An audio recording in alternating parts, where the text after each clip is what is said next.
मित्रों नमस्कार। इस वीडियो में मैं कलेक्टिव बार्गेनिंग क्या होता है इस बारे में बताने जा रहा हूँ। आपने लेबर लॉ पढ़ा होगा, श्रमिक विधियाँ पढ़ी होंगी। कलेक्टिव बार्गेनिंग यानी सामूहिक सौदेबाजी का सिद्धांत क्या होता है, इसको आपको समझना चाहिए। जैसा एक सिद्धांत है कि कोई भी एक लकड़ी होती है, उसमें उतनी शक्ति नहीं होती। जब लकड़ियों का गट्ठा बना दिया जाता है तो यूनिटी में स्ट्रेंथ है। इसी तरह वर्कर्स एक वीकर सेक्शन है। इनके लिए एक बेसिक प्रिंसिपल लेबर लॉ में है, there is a fight between two thoroughly unequals. दो असमान पक्षों का झगड़ा होता है जो वेजेस से संबंधित हो सकता है, कंपनसेशन से संबंधित हो सकता है, ओवर टाइम से संबंधित हो सकता है।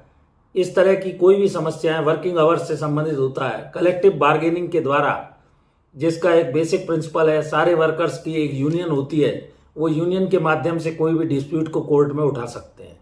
तो ये कलेक्टिव बार्गेनिंग का जो बेसिक प्रिंसिपल है, ये सामूहिक सौदेबाजी के सिद्धांत पर आधारित है और लेबर लॉ से ये कनेक्टेड है। जैसे बाजार में आप कोई भी वस्तु खरीदने जाते हैं तो कई बार आप जब इकट्ठी कोई भी सामान को खरीदते हैं तो आप मार्केट में जो भी व्यापारी है उससे उसको कहते हैं मूल्य कम कर देता है। तो ये इसी तरह कलेक्टिव बार्गेनिंग का सिद्धांत है।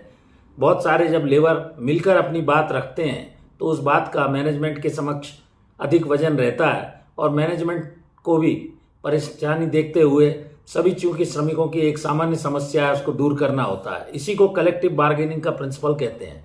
प्रिंसिपल ऑफ कलेक्टिव बार्गेनिंग के लिए लेबर और यूनियन के माध्यम से कोई भी मुद्दा यूनियन के समक्ष जब उठता है तो वो मैनेजमेंट के समक्ष ले जाता है और उसको बड़े ढंग से एम्प्लॉयर के समक्ष रखता है। एम्प्लॉयर और एम्प्लॉय की जो रिलेशनशिप है वो काफ़ी डेलिकेट होती है।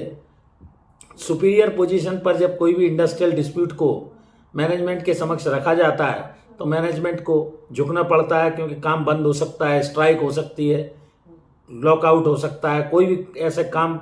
तो इस कलेक्टिव बार्गेनिंग में एक आदमी का उतना प्रभाव नहीं पड़ता, जबकि ट्रेड यूनियन के साथ सारी समस्याओं को, जो कि वर्कर्स की समस्या है, मैनेजमेंट के समक्ष वो शांतिपूर्ण ढंग से रखते हैं, निगोशिएशन करते हैं और मैनेजमेंट बाध्य हो जाता है उनकी बातों को मानने के लिए।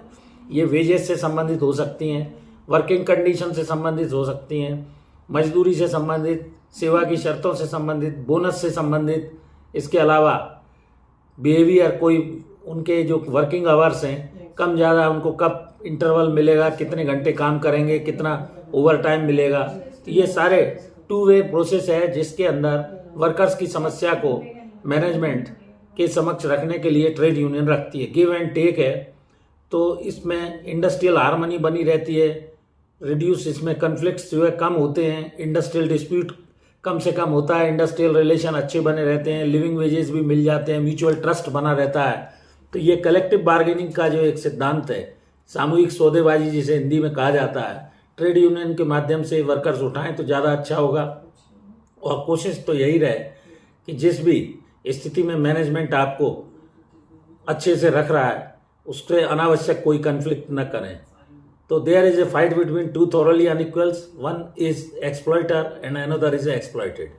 आप अच्छे से काम कीजिए, नियोक्ता का काम भी अच्छे से चलेगा, इंडस्ट्री अच्छे से रन करेगी, इंडस्ट्रियल हार्मोनी पीस बनी रहेगी और आपका जीवन अच्छे से चलेगा। इस वीडियो में यहीं तक।